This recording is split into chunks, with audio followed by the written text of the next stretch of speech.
This video is strictly prohibited for those under 18 years of age. Those with weak hearts should not watch this video. This channel never condemns superstition. The Bible always says taste and then believe. This video is made for educational purpose, not to hurt anyone religiously or emotionally. I apologize if anyone was hurt in any way.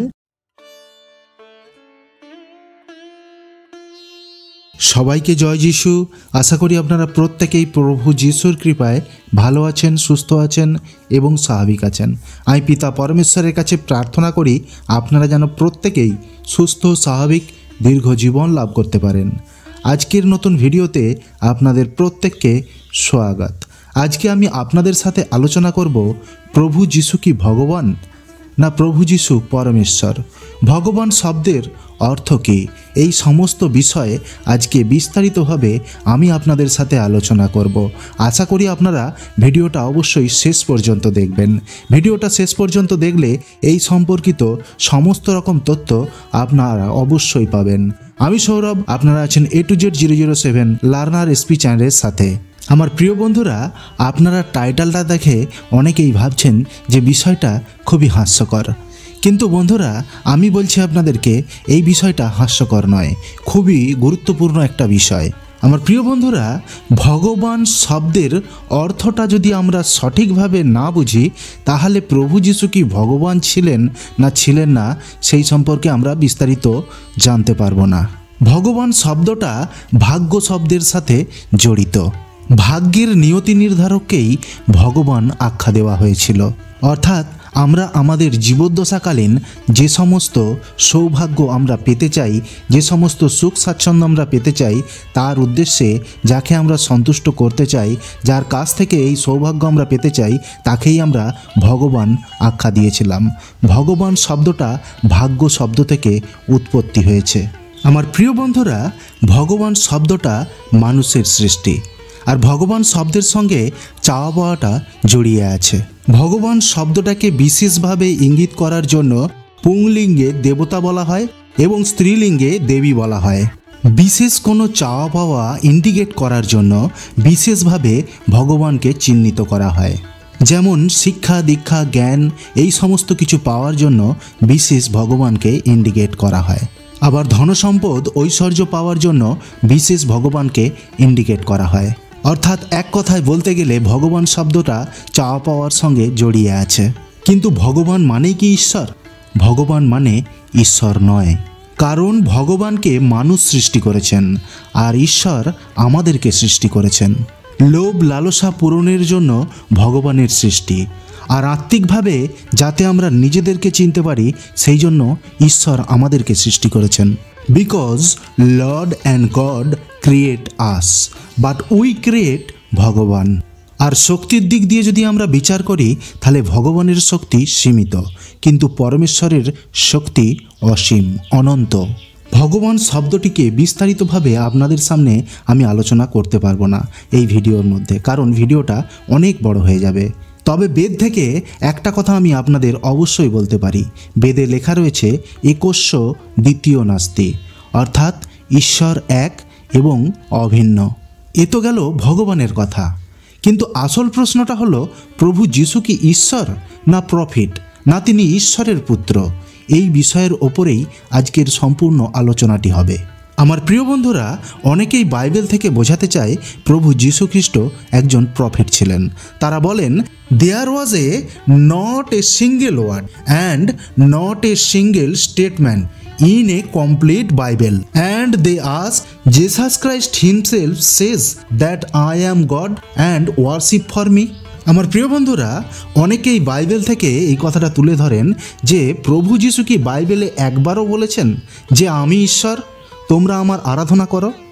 যারা যীশু খ্রিস্টকে ঈসা আলাইহিস সালাম বলে তারা এই কথাটি বলে। তাদের বক্তব্য ঈসা আলাইহিস সালাম সম্পূর্ণ বাইবেলে কোথাও বলেননি আমি ঈশ্বর, তোমরা আমার আরাধনা করো। কিন্তু তারা যিশুর নাম উচ্চারণের সাথে সাথে তাকে সালাম দেয়, অর্থাৎ তারা যিশুকে ঈসা বলে কিন্তু তারপর তাকে সালাম দেয়, তাই তারা বলে ঈসা আলাইহিস সালাম। শুধু যারা ঈসা আলাইহিস সালাম বলে তারা নয়, অনেকেই বলে যে যিশু ঈশ্বর নয়, তিনি ঈশ্বরের পুত্র, অর্থাৎ তাকে কেউ প্রফিট বলে, আবার কেউ বলে ঈশ্বরের পুত্র। কিন্তু খ্রিস্ট বিশ্বাসীরা তাকে ঈশ্বর বলেন। আজকে আমরা বাইবেল থেকে জানব যিশু কি প্রফিট ছিলেন, ঈশ্বরের পুত্র ছিলেন, না নিজে স্বয়ং ঈশ্বর ছিলেন। তো চলুন দেরি না করে ভিডিওটা শুরু করা যাক। আমার প্রিয় বিশ্বাসী বন্ধুরা, আজকে ভিডিওটা আমি যে বচন দিয়ে শুরু করব সেই বচনটা হলো 2 তিমথিয় 4 অধ্যায় 3 থেকে 5 পদ। কেননা এমন সময় আসিবে যে সময় লোকেরা নিরাময় শিক্ষা সহ্য করিবে না, কিন্তু কান চুলকানি বিশিষ্ট হইয়া আপন আপন অভিলাষা অনুসারে আপনাদের জন্য রাশি রাশি গুরু ধরিবে, এবং সত্য হইতে কান ফিরাইয়া গল্পের দিকে বিপথে যাইবে। কিন্তু তুমি সর্ববিষয়ে মিতচারী হও, দুঃখ ভোগ স্বীকার করো, সুসমাচার প্রচার কার্যের কার্য করো, তোমার পরিচর্যা সম্পন্ন করো। পরমেশ্বর আমাদেরকে বাইবেলের মাধ্যমে বলছেন যে এমন একটি সময় আসবে যেই সময় মানুষ সত্য শিক্ষা নেবে না, গল্পের দিকে নিজেরা ছুটে যাবে এবং ঈশ্বরকে ভুলে গিয়ে অসংখ্য অসংখ্য গুরু ধরবে। তারা তাদের নিজেদের মতন করে ঈশ্বরকে উপস্থাপন করবে। যখন কোথাও সত্য শোনানো হবে তখন তারা সত্য থেকে কান ফিরিয়ে নেবে, অর্থাৎ তারা সত্য শুনতে চায় না।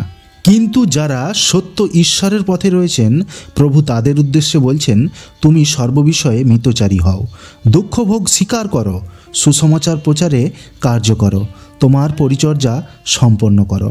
অর্থাৎ পরমেশ্বর আমাদেরকে এই উপদেশটাই দিচ্ছেন যে আমরা যেন মিতভাষী হই, আমরা উচ্ছৃঙ্খল জীবনযাপন যেন না করি, কে কি বলছে তাতে যেন কর্ণপাত না করি, সত্যের সন্ধান আমরা করব আর সত্যই আমরা বলবো।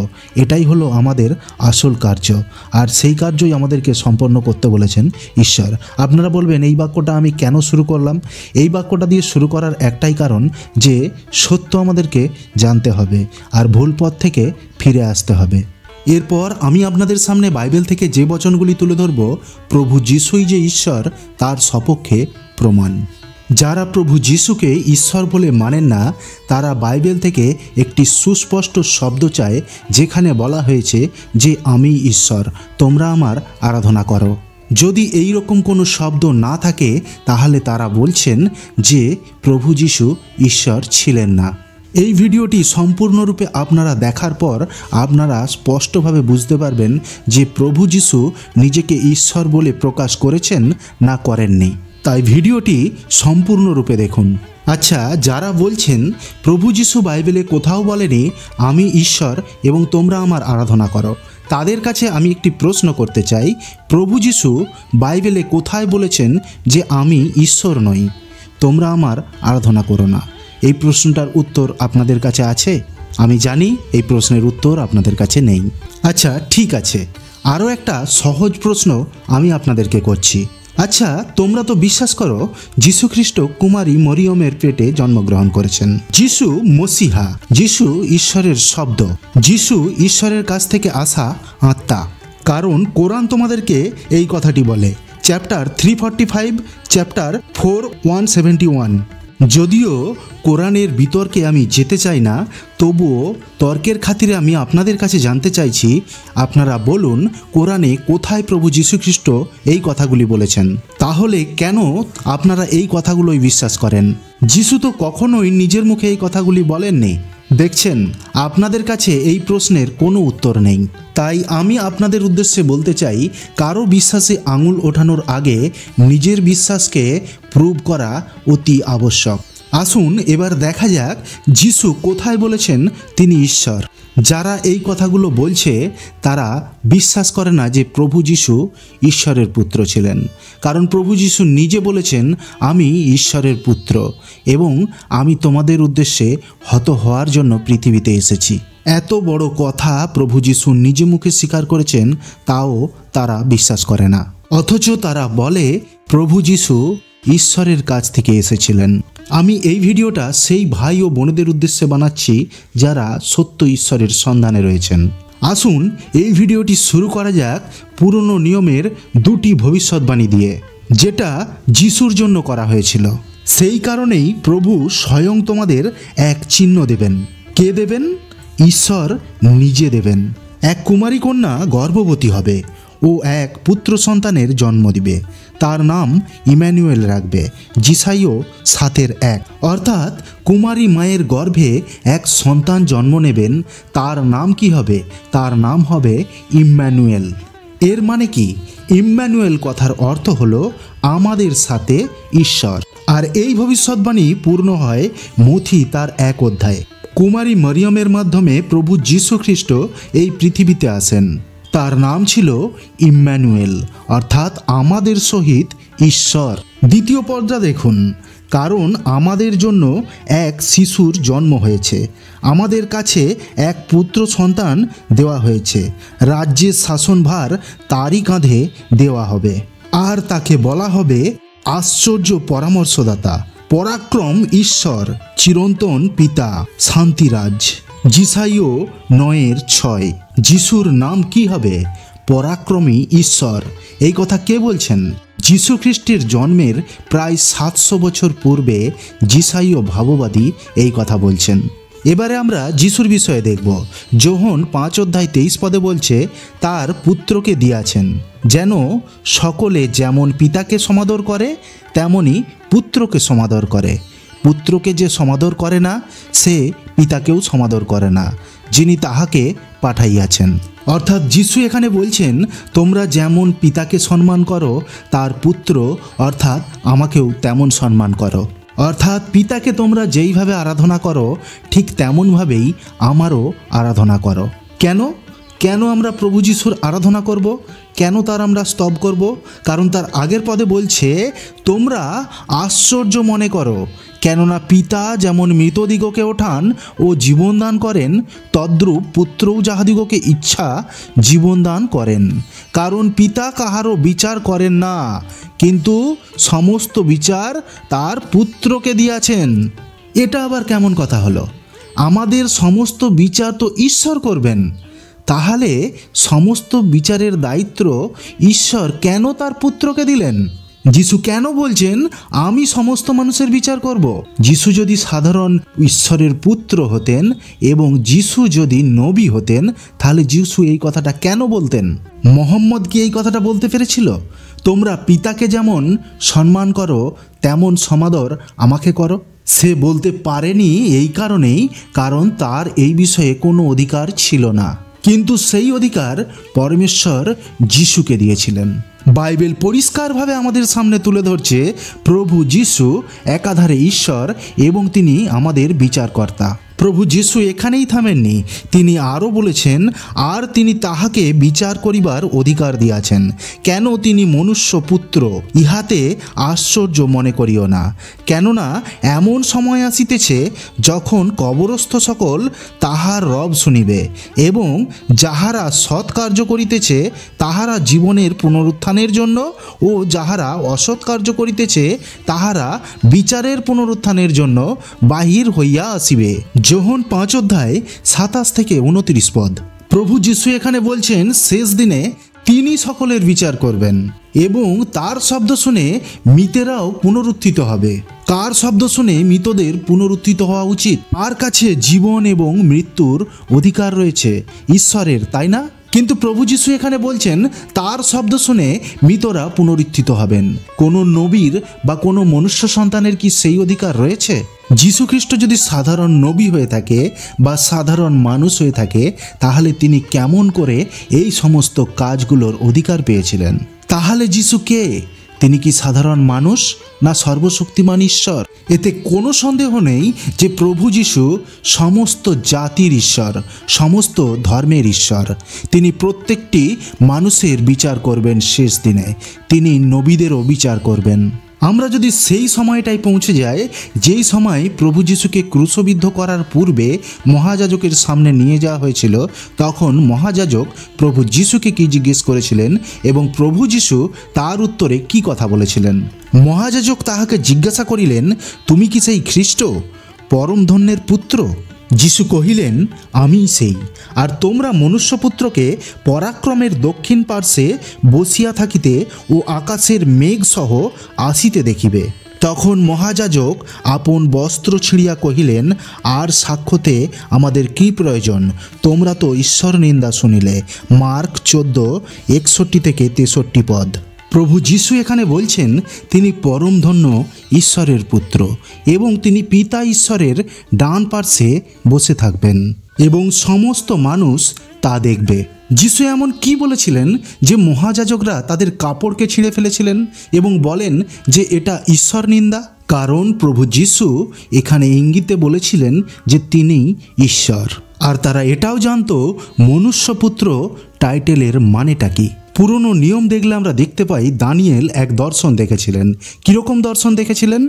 আমি রাত্রিকালীন দর্শনে দৃষ্টিপাত করিলাম, আর দেখো আকাশের মেঘ সহকারে মনুষ্যপুত্রের ন্যায় এক পুরুষ আসিলেন। তিনি সেই অনেক দিনের বৃদ্ধের নিকটে উপস্থিত হইলেন, তাহার সম্মুখে আনিত হইলেন, আর তাহাকে কর্তৃত্ব, মহিমা ও রাজত্ব দত্ত হইল। লোকবৃন্দ, জাতি ও ভাষাবিদকে তাহার সেবা করিতে হইবে। তাহার কর্তৃত্ব অনন্তকালীন কর্তৃত্ব, তাহা লোপ পাইবে না এবং তাহার রাজ্য বিনষ্ট হইবে না। Daniel 7:13-14। What a word of God! অসাধারণ এক বাক্য। প্রভু যীশু খ্রিস্টের জন্মের বহুকাল আগে দানিয়েল ঈশ্বরের কাছ থেকে এই দর্শন পেয়েছিলেন। তিনি ঈশ্বরের কাছ থেকে দর্শন পাচ্ছেন যে মনুষ্যপুত্রের ন্যায় একজন মানুষ আসবেন, যার সেবা করবে এই জগতের সমস্ত মানুষ এবং যার আরাধনা করবে এই জগতের সমস্ত মানুষ। কেন? কারণ সমস্ত কীর্তিত্ব, সমস্ত মহিমা, সমস্ত অধিকার, স্বর্গের অধিকার এবং পৃথিবীর অধিকার তার কাছে রয়েছে। কার কাছে এই অধিকার থাকবে? মনুষ্যপুত্রের কাছে। যিশু কি বলছেন? যিশুই বলছেন যে আমি সেই মনুষ্যপুত্র। যিশু বলছেন আমি পরাৎপরের ডান দিকে বসে থাকব, মেঘরথের সঙ্গে আমি এই পৃথিবীতে আসব। এই মনুষ্যপুত্র, এই টাইটেল, এই নাম শুধুমাত্র প্রভু যিশুকে দেওয়া হয়েছে। তাহলে এবারে আপনারা বলুন, প্রভু যিশু কি নিজে ঈশ্বর হওয়ার দাবি করছে না করছে না? এছাড়াও প্রভু যিশু মথি 28 অধ্যায়ে বলছেন স্বর্গ এবং পৃথিবীর সমস্ত অধিকার আমার কাছে রয়েছে। আজকে এই ভিডিওতে বাইবেল থেকে শেষ প্রমাণ প্রকাশিত বাক্যে বলছেন প্রভু, দেখো আমি শীঘ্র আসিতেছি এবং আমার দাতব্য পুরস্কার আমার সহবর্তী, যাহার যেমন কার্য তাহাকে তেমন ফল দিব। আমি আলফা এবং আমি ওমেগা, প্রথম ও শেষ, আদি এবং অনন্ত। প্রকাশিত বাক্য 22 অধ্যায় 12-13 পদ। প্রভু যিশু এখানে পরিষ্কার বলছেন আমি আদি এবং আমি অনন্ত, আমি শুরু এবং আমি শেষ। কে শুরু আর কে শেষ? কে সৃষ্টির আগেও ছিল এবং সৃষ্টির পরেও থাকবেন? শুধুমাত্র ঈশ্বর। Am I right? এই কথা কে বলছেন? এই কথা প্রভু যিশু নিজে মুখে বলেছেন। প্রভু যিশু যা কথা বলেছেন, যা কাজ করেছেন, তা কোনো শক্তিশালী মানুষ বা নবী তা করতে পারেনি। তাহলে আমরা কি বুঝলাম? প্রভু যিশু কোথায় বলেছেন তিনি ঈশ্বর? আমরা দেখলাম তিনি বলেছেন আমিই শুরু, আমিই শেষ, আমি পাপের ক্ষমা দিয়ে থাকি, আমি পৃথিবীর বিচারকর্তা, আমি পথ, সত্য এবং জীবন, এবং আমি পুনরুত্থান। যে আমাকে বিশ্বাস করে সে মরিলেও জীবিত থাকিবে। আমি পৃথিবীর সৃষ্টির আগেও পিতার সাথে সমান মহিমায় রয়েছি। আমি বিশ্রাম দিনের কর্তা। আমি আব্রাহামের সময়েও ছিলাম, আমি ইসাহাকের সময়েও ছিলাম, আমি ঈশ্বরের মন্দিরের দিকেও মহান। আমি এবং পিতা ভিন্ন নয়। আমি প্রার্থনার উত্তর দিই যারা আমার পিছনে চলে। তা সে যে জায়গা থেকেই প্রার্থনা করুক না কেন, সর্বদাই আমি তাকে সুরক্ষা প্রদান করি। আমার কাছে সমগ্র পৃথিবী এবং স্বর্গের অধিকার রয়েছে। যেমন তোমরা পিতাকে সম্মান করো, তেমনই সম্মান আমাকেও করো। এটাই আরাধনাকে বোঝায়। এটা কোনো সাধারণ মানুষের কথা নয় বা কোনো শক্তিশালী নবীর কথাও নয়। এটা একমাত্র ঈশ্বর বলতে পারেন। সমস্ত জাতি ধর্ম নির্বিশেষে সমস্ত ভাই বোনেদের উদ্দেশ্যে আমি বলছি, প্রভু যিশু দুহাত তুলে আপনাদের আগমনের জন্য দাঁড়িয়ে আছেন। কখন আপনারা তাকে আপন করে নেবেন? প্রভু যিশু আপনাদের প্রত্যেককে ভালোবাসেন। সে আপনাদের সমস্ত পাপ ক্ষমা করতে চায়। প্রভু যিশু আপনাদেরকে নতুন জীবন দিতে চায়। যদি আপনি আপনার সমস্ত করা পাপের জন্য তার কাছে ক্ষমা চান, তাহলে সে আপনার সকল পাপ ক্ষমা করবে এবং আপনাকে সম্পূর্ণ নতুন জীবন প্রদান করবে। সমগ্র বাইবেল থেকে প্রভু ঈশ্বর আমায় যতটুকু বলিয়েছেন আমি ততটুকুই আপনাদের সামনে তুলে ধরতে পেরেছি। আপনাদের যদি মনে হয় এই চ্যানেল বাইবেল থেকে সম্পূর্ণ সত্য তুলে আনে, তাহলে এই চ্যানেলকে পশ্চিমবঙ্গের 1 নম্বর চ্যানেলে পরিণত করা আপনাদের দায়িত্ব। আমার প্রিয় খ্রিস্ট বিশ্বাসী ভাই বোনেরা, সবশেষ আমি আপনাদের জন্য বলতে চাই, কোনো কিছুর জন্য সত্যকে ছাড়বেন না, কিন্তু সত্যের জন্য যদি সবকিছু ছাড়তে হয় তার জন্য রাজি থাকুন। যদি ভিডিওটা আপনাদের ভালো লেগে থাকে তাহলে লাইক, শেয়ার, কমেন্ট করবেন। আর আপনি যদি চ্যানেলে নতুন হয়ে থাকেন চ্যানেলটা সাবস্ক্রাইব করে নেবেন। এতে পরমেশ্বরের বাক্য প্রতিনিয়ত আমি আপনাদের কাছে পৌঁছে দেব। আপনার নাম এবং সমস্যার কথা অবশ্যই লিখে জানাবেন, আপনার জন্য প্রার্থনা করা হবে। Be positive and think positive. ভালো থাকুন এবং অন্যকে ভালো রাখুন।